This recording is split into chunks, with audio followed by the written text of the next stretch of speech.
শুভ দুপুর বন্ধুরা, আজকে নতুন আরেকটি ভিডিও। আমার মাছ চাষের জন্যে আরেকটি নতুন ধাপ। আজকে আমরা জুস তৈরি করব, আর সেই জুস তৈরির যে উপাদানগুলো আমি আপনাদের হাতে কলমে আজকে দেখাবো, যার জন্য আজকে এই উদ্যোগ বা এই ভিডিওটি করা। আর আপনাদের সামনে যাকে দেখতে পাচ্ছেন, আমাদের সবার প্রিয় রতন দাদা, যে আসলে একজন অভিজ্ঞ চিংড়ি চাষি এবং চিংড়ি ব্যবসায়ী। দেখেন বন্ধুরা, আমরা এখানে প্রথমে এটা যে উপাদানটা আপনারা দেখতে পাচ্ছেন, এটা হচ্ছে খাবার সোডা। এই সোডাটি খাবার তৈরির কাজে ব্যবহার করা হয়। আর এখানে আমরা পানি নিয়েছি। এটা হচ্ছে আমাদের যে ঘেরে এই জুসটি প্রয়োগ করা হবে সেই ঘেরের পানি। আর আমরা এখানে এখন 1 কেজি আপনার মলাসেস বা আপনার চিটা গুড় যেটাকে বলেন আপনারা, এটা দিয়ে দেওয়া হলো। রতন এটাকে খুব সুন্দরভাবে মিক্সিং করবে এখন। আর সাথে আমাদের যে উপাদানগুলো আছে আপনারা দেখেন, আমি বাজার থেকে এই যে প্রোডাক্টটি মূল যে উপাদানটি, এটা হচ্ছে ইস্ট পাউডার। এটা পাউরুটি বা কেক এগুলো তৈরি করার জন্য ব্যবহার করা হয়, সাধারণত বেকারিতে এটা ব্যবহার করে। আর এটা হচ্ছে আমাদের অটো পালিশ বা রাইস ব্রাউন, দেখেন আপনারা দেখতে পাচ্ছেন। আর ওইখানে আমরা আরও কিছু চিটা গুড় এনে রেখেছি, যেটা হচ্ছে আপনার মোলাসেস। ওটা আমাদের এই মুহূর্তে লাগবে না, ওটা পরবর্তী স্টেপে ব্যবহার করা হবে। তো বন্ধুরা দেখেন, আমাদের সোডা অলরেডি দেওয়া হয়ে গেছে আমাদের এখানে। আমরা 1 কেজি চিটা গুড় এখানে দিলাম। দেখেন, আপনারা যারা জুস তৈরি করতে চাচ্ছেন তারা ঠিক এভাবেই জুস তৈরি করবেন। দেখেন, আমাদের প্রথমে সোডা দেওয়া হয়েছে এখানে 100 গ্রাম, তারপরে 1 কেজি চিটা গুড় দেওয়া হলো এখানে।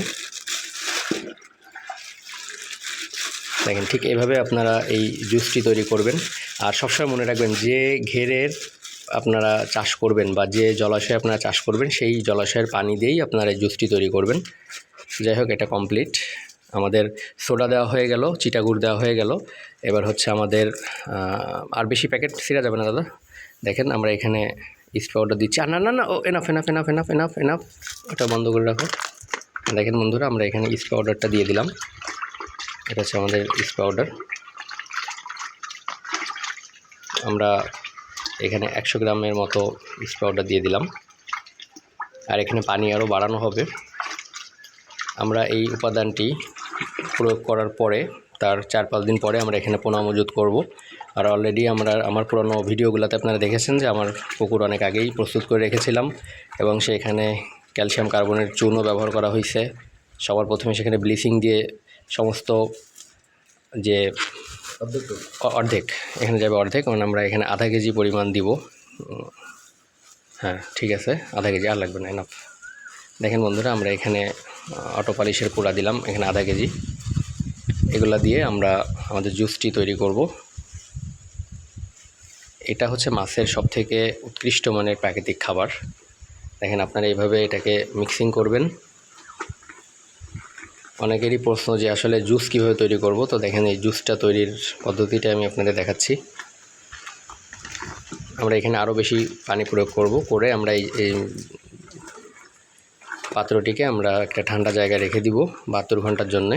আর 72 ঘন্টা চলে যাওয়ার পরে এখানে একটি সুন্দর স্মেল আসবে, আর আমাদের জুসটি তৈরি হয়ে যাবে। তারপরে এটা সেকে আমরা পানিতে প্রয়োগ করব, কারণ অবশ্যই আপনারা সেকে নেবেন, কারণ এই সমস্ত উপাদানগুলো পানির সাথে দ্রবীভূত হবে না, কিছু থেকে যাবে। আর এগুলো যদি থেকে যায়, পুকুরের তলদেশে থাকলে পুকুরের পচনের সৃষ্টি হতে পারে, কারণ আমাদের যে ছোট রেণুপোনাগুলো থাকবে ওরা এগুলো খেতে পারবে না। আর যেহেতু আমাদের একক গলদা চাষ, তো এর মধ্যে কোনো সাদা মাছ নাই, যার জন্য এই ধরনের খাবারগুলো তারা খেতে পারবে না। এই জন্য বন্ধুরা, আপনারা যারা জুস বা প্রোবায়োটিক তৈরি করবেন, আপনারা অবশ্যই নেট দিয়ে সেকে তারপরে এটা আপনারা পুকুরে প্রয়োগ করবেন বা আপনাদের ঘেরের পানিতে প্রয়োগ করবেন। আর এটা প্রয়োগের দেখবেন যে 3-4 দিন পর থেকে আপনার পুকুরের পানির একটা অন্যরকম স্বচ্ছতা এবং একটা কালার চলে আসছে। আচ্ছা, এবার আমরা এটা ঢেকে ফেলো। দেখেন, আমরা একটা লিড দিয়ে দিচ্ছি এর উপরে। লিড দিয়ে এটা সুন্দর করে আমরা এয়ার টাইট করে দিব। দেখেন বন্ধুরা, এটার মুখে ভালো করে পেঁচায় ঢুকাই দাও। ওটা আমরা এটাকে এয়ার টাইট করে দিলাম বন্ধুরা। এটা আর 3 দিন পরে আমরা এটা খোলার পরে আমাদের জুসটি তৈরি হয়ে যাবে। তো বন্ধুরা, যাই হোক, আমরা এখন এটাকে একটা সুন্দর শুষ্ক স্থানে, যেখানে ঠান্ডা জায়গা, সেখানে আমরা রেখে দেবো। ওর নিচে রেখে দাও দাদা। দেখেন বন্ধুরা, আমাদের জুস রেডি।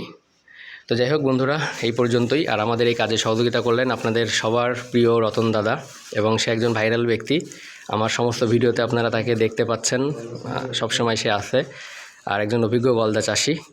তো যাই হোক বন্ধুরা, এই ভিডিওটি আজকে এই পর্যন্তই। সবাই ভালো থাকবেন, সুস্থ থাকবেন। আর চিংড়ি চাষি যারা আছেন সবাইকে হেল্প করবেন, যে যতটুকু জানেন আরও বেশি জানার চেষ্টা করেন। সবাই ভালো থাকবেন। আমরা সমন্বিতভাবে সবাই চাষে এগোয়ে আসবো আস্তে আস্তে। আমাদের দেশের উন্নয়ন হবে, আমাদের অর্থনীতি সমৃদ্ধি হবে, আমরাও এগিয়ে যাব। ধন্যবাদ সবাইকে। শুভ দুপুর।